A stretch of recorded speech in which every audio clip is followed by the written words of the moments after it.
यहाँ के नवबौद्ध कहते हैं कि वे ये जो अवतार की जो अ, दर्शन है इसमें वे विश्वास नहीं करेंगे और वह रामकृष्ण में भी नहीं मानेंगे। तो जब हम इसकी बात करते हैं तो सबसे पहले तो हम जैसे देख ही चुके हैं कि वहाँ पे सुखोदय साम्राज्य के समय से वे आधिकारिक तौर पे बौद्ध हो चुके हैं, लेकिन उन्होंने सभी ने अपने टाइटल अगर देखे तो राम टाइटल उन्होंने एक्सेप्ट किया।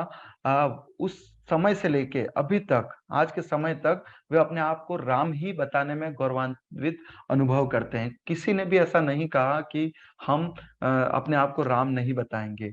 इसके बाद हम जैसे देखते हैं कि जो वहाँ पे शुरुआत में द्वारावती साम्राज्य जब स्थापित किया गया था तो उसका बेस था लवपुरी नगर। तो हम नहीं देखते हैं कि वहाँ पे किसी राजा ने उस नगर का नाम बदलकर बौद्ध नगर या फिर बुद्ध नगर कर दिया हो, ऐसा भी हम नहीं देखते हैं। तो ये बात भी हमें यहाँ पे स्पष्ट रूप से समझ आ जाती है कि जो लोग बौद्ध धर्म को, बुद्ध संस्कृति को मानते हैं, वे राम और कृष्ण में आस्था रखेंगे ही रखेंगे। हम जब देखते हैं कि थाईलैंड में यदि हम देखें और जब बौद्धों की बात करें तो वे अवतार में नहीं मानते। इससे इसको चोट करने के लिए अगर हम इसे समझे तो वे एक स्टेप आगे जाके वे वहां के राजा को ही राजा को भी भगवान विष्णु का अवतार मानते हैं।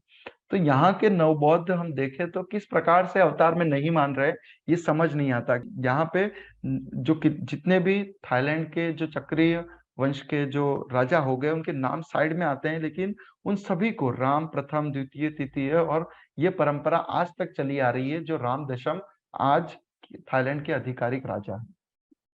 तो यहाँ पे भी हम इस बात का खंडन हो जाता है जो प्रतिज्ञा हमें यहाँ के नवबौद्ध करते हैं। दूसरा, वे रामकृष्ण और इन सब में नहीं मानते हैं। तो हम यदि देखें तो आज के समय में चक्रीय वंश यहाँ पे शासन कर रहा है और चक्रीय वंश का जो हम देखें तो उनका जो लोगो है, उनका जो चिन्ह है चक्रीय वंश का, वो भगवान श्री कृष्ण के सुदर्शन चक्र यहाँ पे हम देख रहे हैं और भगवान शिव के त्रिशूल से बना है।